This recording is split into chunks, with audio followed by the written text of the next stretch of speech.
was a pretty superhero turn in that fourth quarter. Have you been on a heater like that, do you think? In terms of the length of the time, you had about 5 minutes where it was do or die rather than 2 or 3 possessions? Nah, I don't think I've ever been on a heater like that before, nah. Especially not down the stretch. I think it's been probably second quarter, third quarter, but not in the last 5 minutes of the game, no. And then the block? Yeah, that was the best. That was my best play ever in my NBA, my young NBA career for sure. That's my favorite play. And could you describe it a little bit? I mean, once I missed a free throw, I saw Siakam on the right wing, and I knew that was my matchup, so I was running to him. And I didn't see the ball at first, and then when I looked, I seen the crowd going crazy, and I saw him dribbling, and Mike ran under him, which was perfect. And I was just at this point, if he dunk on me, he dunk on me. I'm going to get it, and I went up there and got it. And there was a play before the timeout.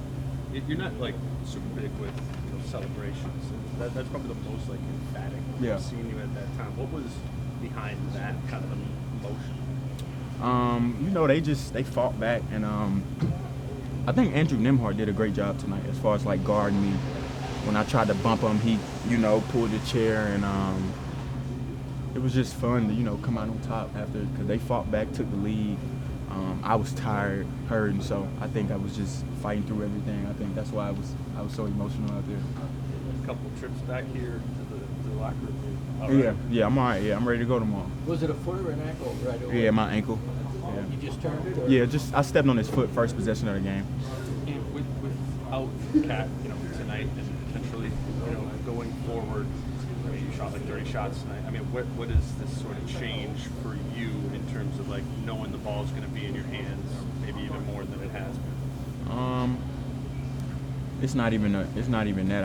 I'm thankful that my teammates trust me, to take those shots down the stretch over and over and over again, because I took a lot of shots tonight in the fourth quarter, especially, just back to back to back, and they trusted me. They kept coming to me, looking at me, telling me to go get it. So, I mean, without those guys, I wouldn't be where I am, so I appreciate them. What stood out from maybe one of those guys and what they individually delivered tonight? Jaden, big 3-ball bounce in. Rudy, this is the fastest team in the NBA, and Rudy was in the end, baseline to baseline, and he didn't complain about being tired. He sucked it up, slow-mo. Everybody contributed tonight. Mike had big plays down the stretch, so, I mean, big 3. So, I mean, everybody contributed, and we came out on top. Did she put you on the ball about midway through the third quarter rather than him? What difference does that make for you as you're coming up, being off the ball versus being on the ball, especially on a situation like tonight?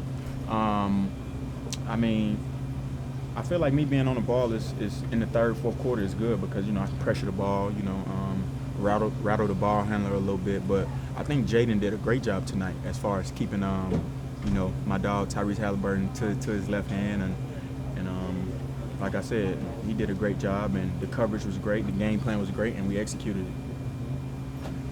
Thank you.